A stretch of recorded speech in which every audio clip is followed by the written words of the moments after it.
Bueno, esto ya lo expliqué. Ok, la realidad. Entonces, como esto tiene que ver con unas creencias, ¿sí?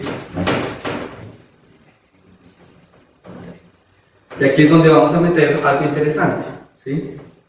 Distintas escuelas de la filosofía que nadie se imaginaba que estuvieran juntas.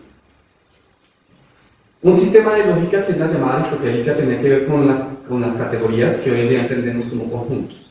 Pero la otra parte de la lógica, que es la lógica proposicional, fue desarrollada por los estoicos. Los mismos estoicos que desarrollaron un estilo de vida que se llama estoicismo. Lo más interesante es que esas dos cosas juntas son muy buenas para desarrollar una buena salud mental, aunque ellos no las fusionaron. Las preocupaciones por la existencia humana resurgieron con el existencialismo filosófico, que surgió a su vez como una respuesta a las dos guerras mundiales. ¿Sí?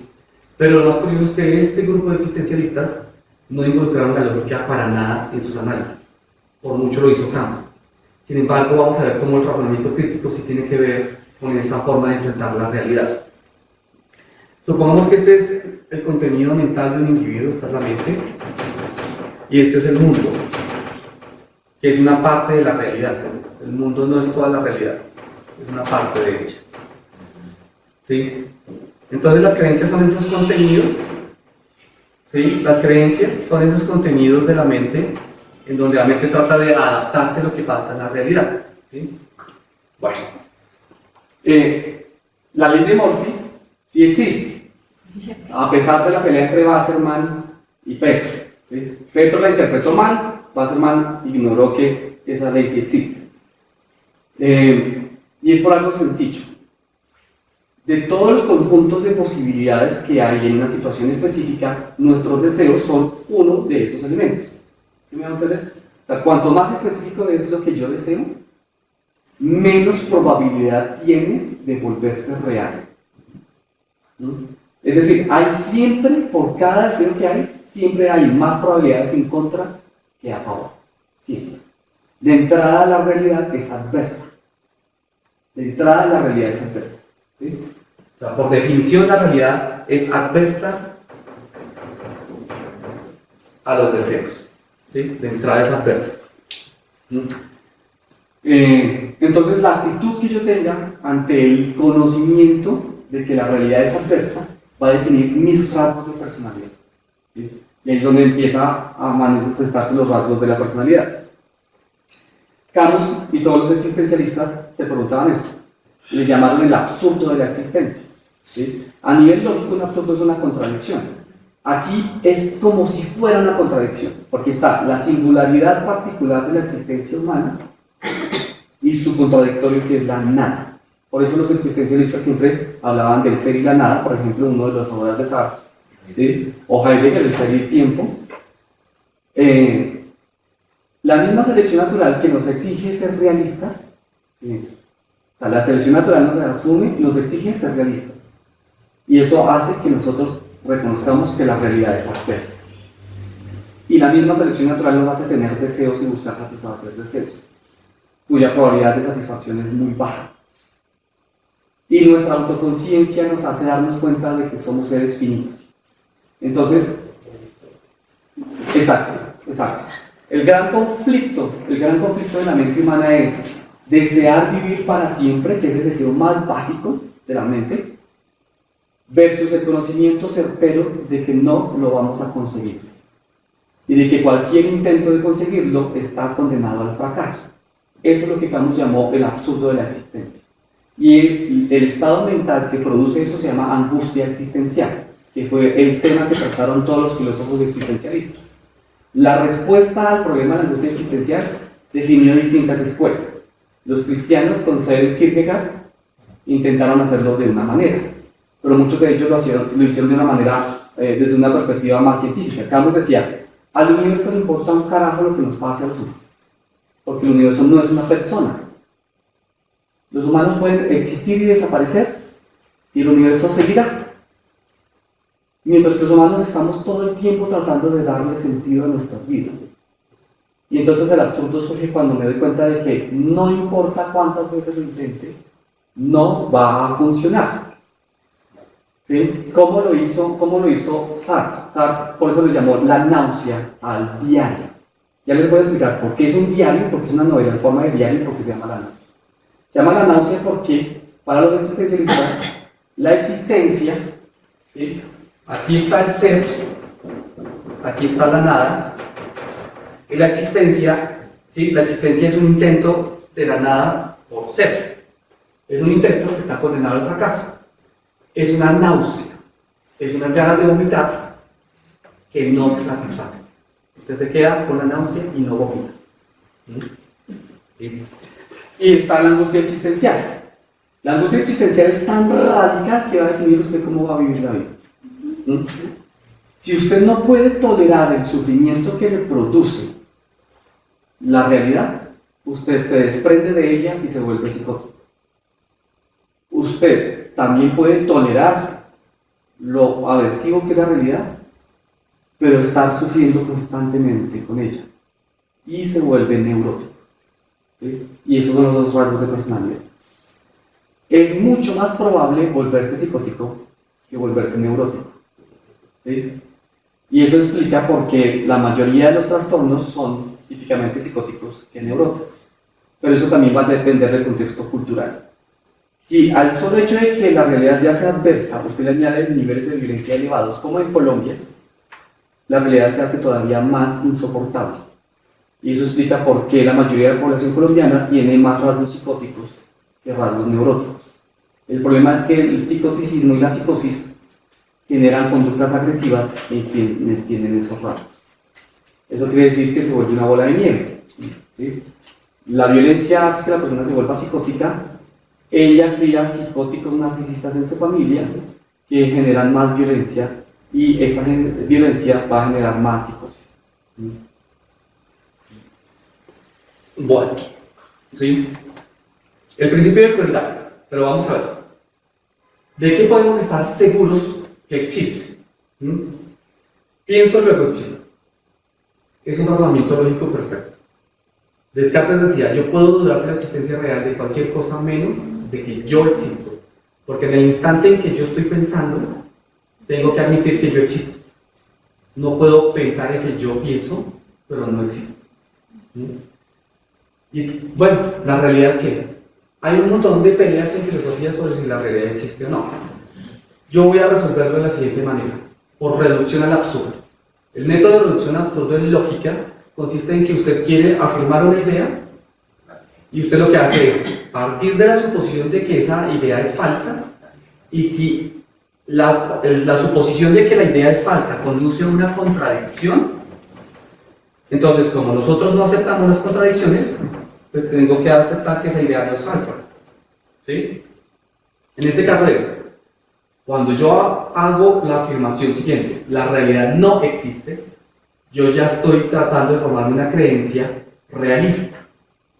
Y por lo tanto es contradictorio. Es contradictorio sostener que la realidad no existe. Por lo tanto debo asumir que sí existe la realidad. Pero si usted no está satisfecho con eso, como decía Clément Rossetti, la crueldad de la realidad le va a recordar que ella existe. La frustración, ¿sí? La frustración de nuestros deseos y nuestras voluntades es evidencia de que existe algo que actúa de manera independiente a nosotros. Y eso que actúa de manera independiente de nosotros es lo que vamos a llamar la realidad. Esos dos argumentos prueban que además de que yo puedo estar seguro de que yo existo, la realidad también existe. ¿Sí?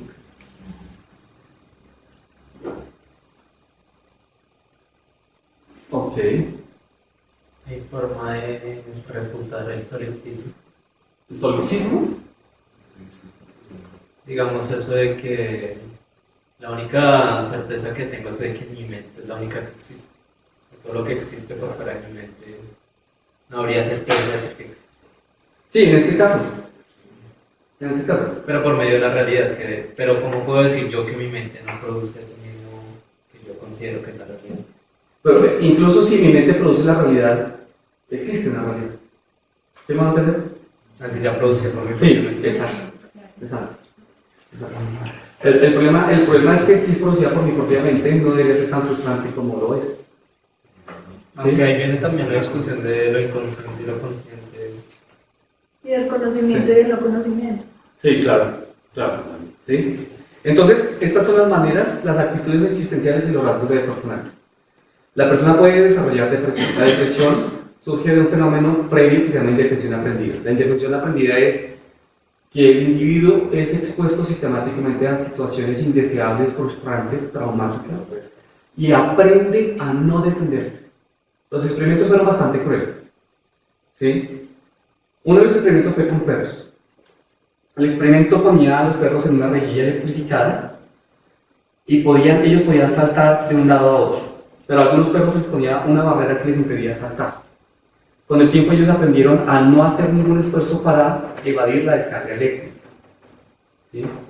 Cuando se les volvía a poner la rejilla bajita, ellos ya no saltaban, se quedaban ahí tolerando la descarga, aunque podían evadir. En otro experimento que se hizo con ratas, se separaron dos grupos de 5 ratas. Ambas tenían la misma electricidad en la base, pero solo estas tenían un botón rojo que se iluminaba cuando se pasaba la descarga eléctrica. Entonces las ratas habían aprendido que al oprimir este botón se detenía la descarga eléctrica.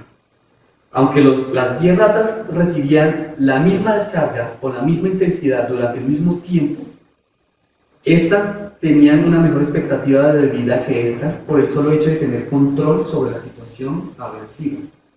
Es decir, no es exponerse a una situación aversiva por sí solo lo que las puede matar, sino el no poderla controlar. Estas ratas murieron a la mitad del tiempo de expectativa de vida de la rata, mientras que estas pudieron seguir viviendo en esa expectativa de tiempo de vida, porque ellas tenían el control mientras que estas no. Entonces, cuando se genera la depresión, que es consecuencia de eso, la persona pierde toda motivación para vivir y el suicidio se ve como la única salida frente a lo aversiva que es la realidad. ¿Sí? Pero es patológico.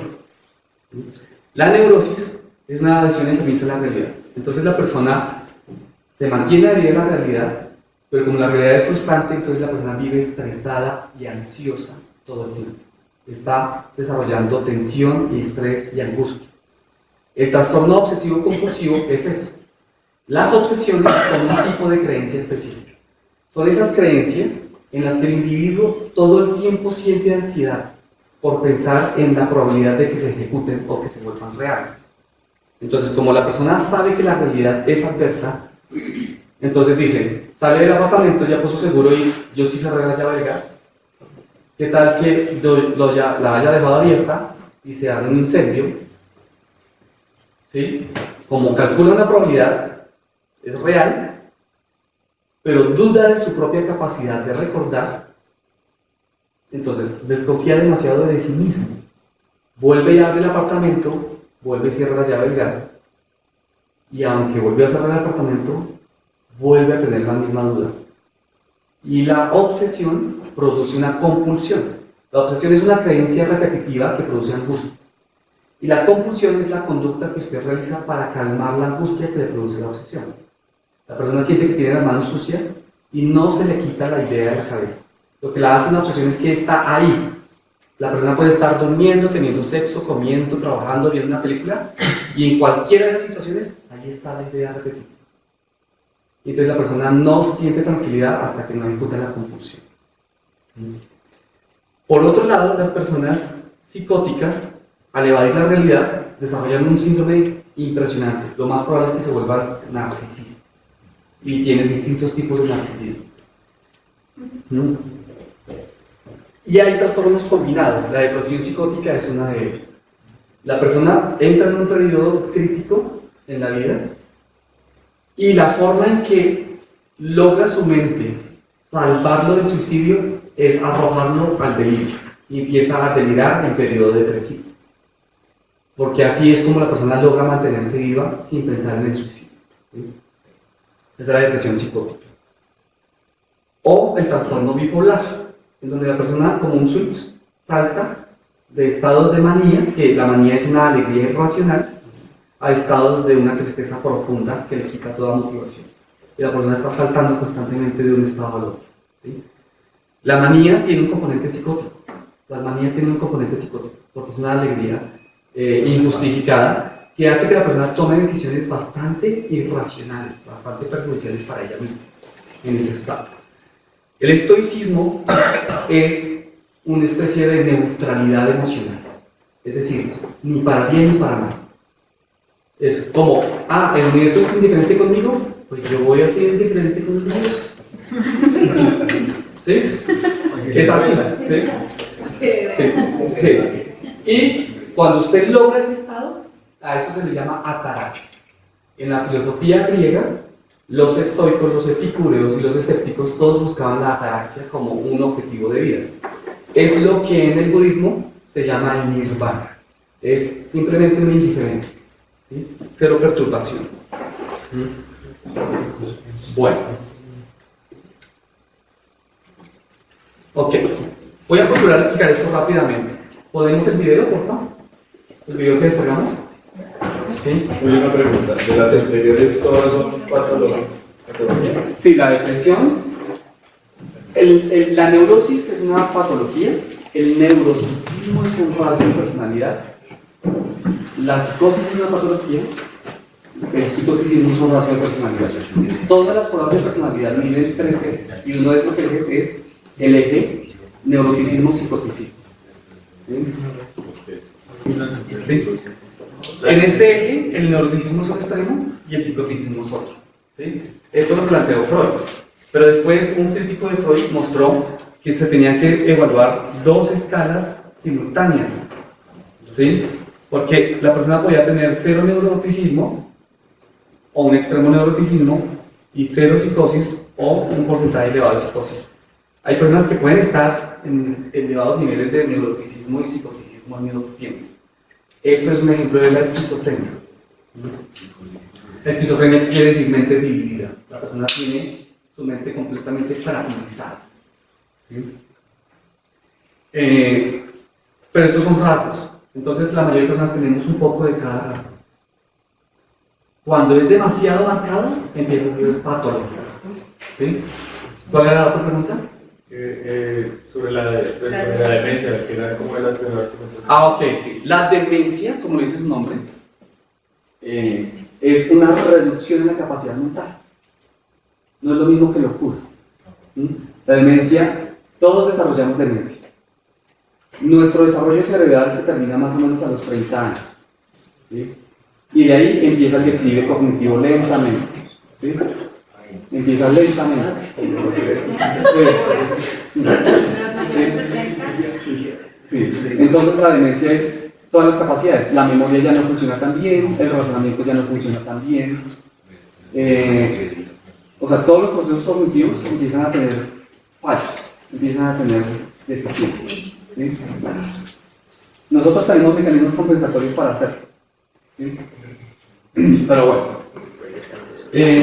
bueno, voy a explicar. ¿Sí? Yo tengo una metáfora muy bonita sobre cómo funciona nuestro conjunto de creencias en la mente. Hay unos líquidos que se llaman líquidos no newtonianos. Se les llama así porque tienen un comportamiento extraño. ¿Sí? Es hasta divertido. Ustedes van a ver que aquí son los youtubers que se hicieron famosos con ese video, tienen millones de seguidores. ¿Sí? El básico es maicena en cierta cantidad específica con agua. Lo que tienen estos líquidos no newtonianos es que cuanta más fuerza o presión reciba la superficie del líquido, más resistencia va a ejercer el líquido contra el objeto que lo golpea. Y cuanta menos fuerza al menos se despierta. Cuanto menos fuerza se ejerza, menos resistencia va a ejercer el líquido. Nuestro sistema de creencias funciona de la misma manera. Es decir, cuando usted ataca directamente y de manera explícita y abierta el sistema de creencias de una persona, la persona va a generar una resistencia sistemática a esa influencia y ese fenómeno se llama el efecto backfire, que en español es el tiro que sale por la culata. Y es cuando usted en un intento de cuestionar el sistema de creencias de una persona, la persona lo que hace es aferrarse todavía más a esa. ¿Qué cosas como? ¿Sí? Lo que hace es aferrarse todavía más a esa creencia. Mientras que si usted influye de manera muy sutil, de manera imperceptible sobre el sistema de creencias de esa persona, usted puede insertar en su mente todas las creencias que usted quiera. A eso se le llama ruta periférica de la persuasión. Y una vez usted ha insertado una creencia en su mente, va a ser imposible sacarla de ahí. Eso se llama el fenómeno de perseverancia de creencias. En los líquidos no newtonianos pasa lo mismo.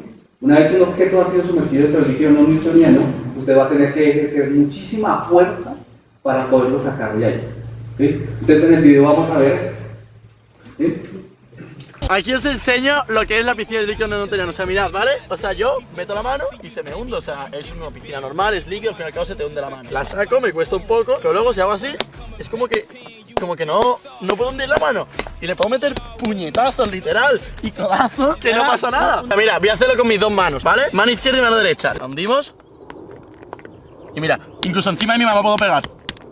A la de 3 le damos una paliza. 1, 2, 3. ¡Ah! Me ha matado. 10 kilazos. Sí, ¿quién es? ¡Oh! Vale, se está perdiendo, Yo la cogería. ¡Dios! 14 kilazos. ¡Dios! Venga, está por vicio. 20 kilazos. ¡Wow! ¡Dios! Pues si lo doy así, mira. Salpica, ¿sabes? Vale, estamos jodidos, chavales. Se está hundiendo la 10 kilos entera. Dios. Yo la cogería, Sí, a mí me ha costado sacar la de 20, ¡No! ¡No! ¡No! ¡Yes! ¡No! No puedo, ¿eh? ¡No! 20... ¡Ah, mira, Logan! No puedo sacarla. Y no va en coña. No se puede. No. Sí, hay que hacerlo suavecito, suave, hazme caso, no hagas fuerza. ¡Oh, Dios! Se sacó media piscina.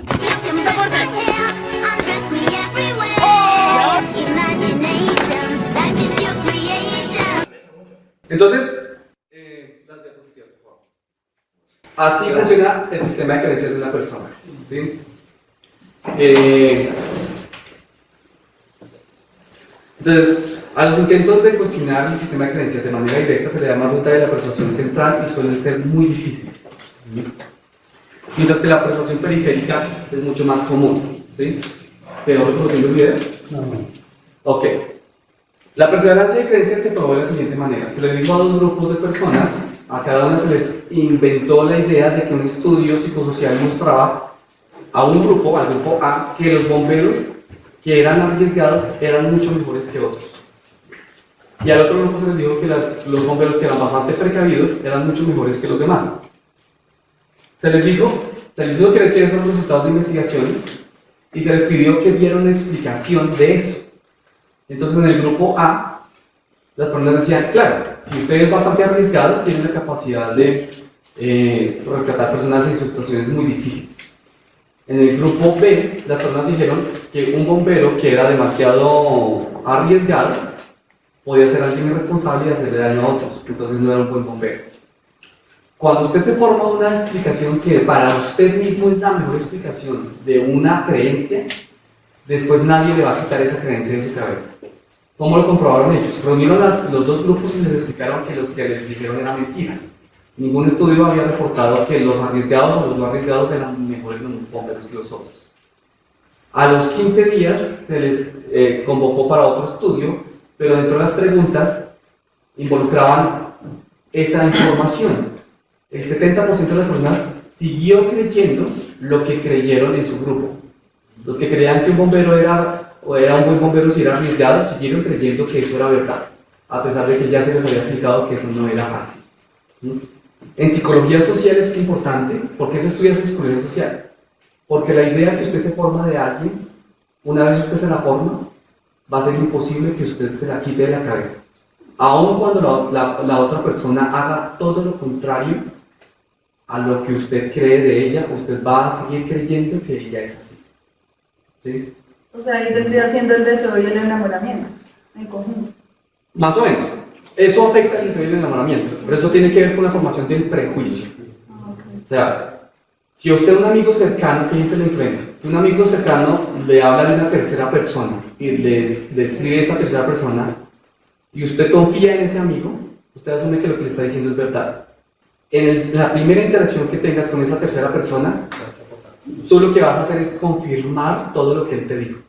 Entonces, todo lo que esa persona haga, lo vas a interpretar de manera que confirme tu creencia. Incluso si esa persona hace algo contrario a lo que tú crees. Les pongo un ejemplo que tiene que ver con el razonamiento crítico. Como la mayoría de personas creen que la lógica es lo mismo que el sentido común. Y como muchas personas creen que la argumentación consiste en una pelea de quién gana para tener la razón, muchos de mis conocidos creen que yo hago un intento de tener la razón a toda hora cuando hago un análisis lógico. Y un compañero de la carrera de psicología me decía, es que usted siempre quiere tener la razón. Y yo le expliqué en qué circunstancias no tenía la razón y cómo no la había tenido. Y su perseverancia de creencias fue al punto de que me dijo, sí se da cuenta que usted incluso para no tener la razón, tiene la razón. ¿Sí? ¿Sí?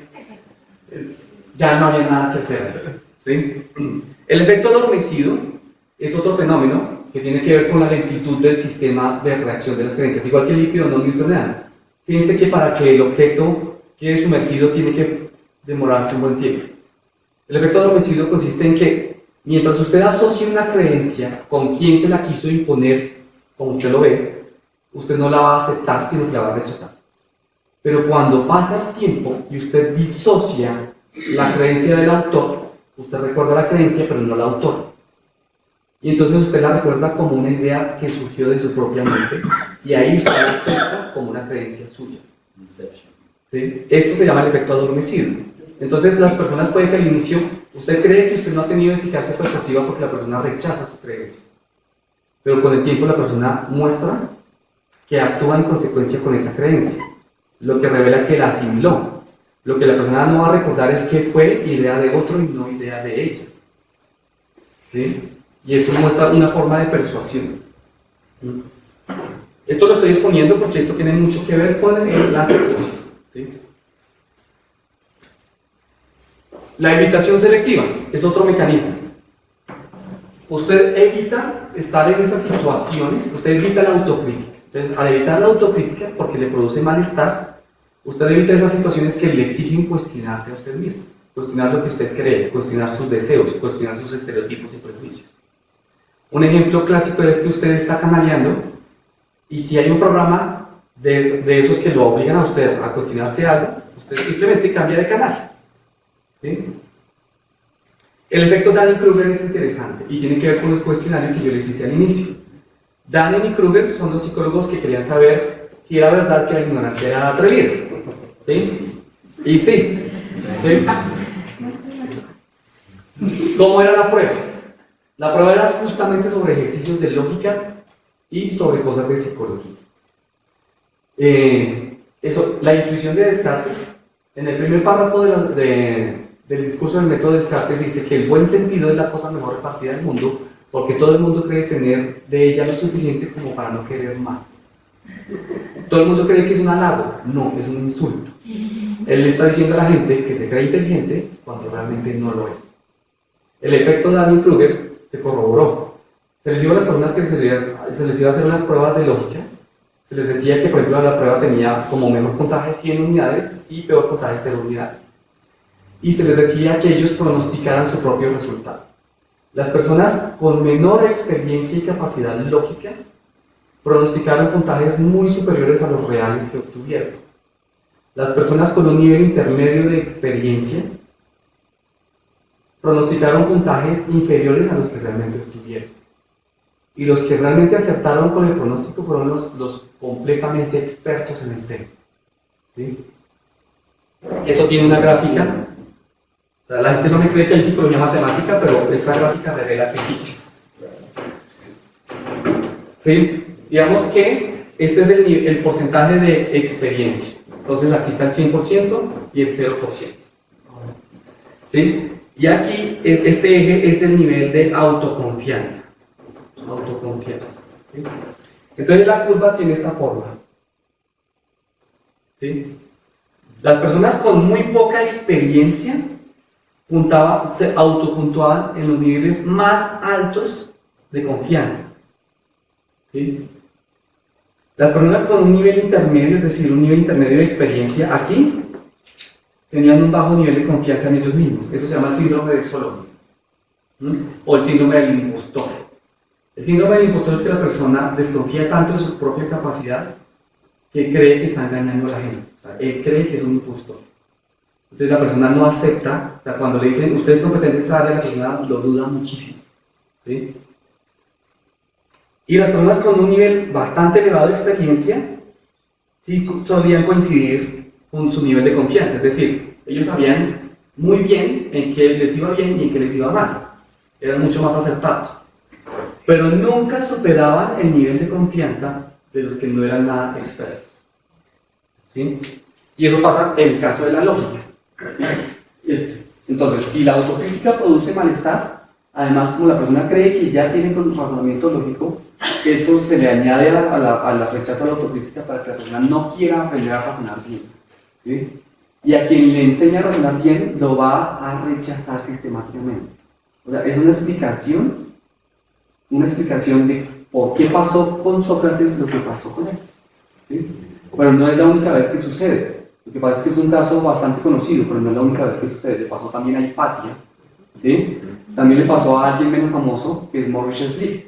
Maurice Schlick fue el fundador del Círculo de Viena, un círculo de filósofos que quería definir cómo se hacía la ciencia, y él era un razonador crítico. Para los nazis eso era contraproducente para su pensamiento. Y uno de los estudiantes de Maurice Schlick era un estudiante nazi, y él le disparó en la misma universidad, asesinó al profesor, por los intentos críticos del Círculo de Viena contra el nazismo. Es irónico porque muchos posmodernistas acusan de nazis a los lógicos. ¿Sí? Bueno, el efecto de Dunning-Kruger en psicología también revela que todo el mundo se cree psicólogo. ¿Sí? ¿Sí? Todo el mundo se cree psicólogo. Y eso hace muy difícil quitarle las concepciones ingenuas de lo mental a las personas. ¿Sí? El pensamiento ilusorio es interesante. Es otro mecanismo que usted desarrolla ante la angustia existencial. ¿Sí? Y ahí es donde aparece la religión como un componente psicótico en la cultura. El wishful thinking es que usted... Voy a regresar aquí. Se supone que los efectos en la realidad de mis acciones deben coincidir con lo que yo deseo para satisfacer mis deseos. ¿Sí? El wishful thinking hace que, recuerden que yo les decía, yo deseo ser odontólogo y si lo hago bien, termino sabiendo que lo soy.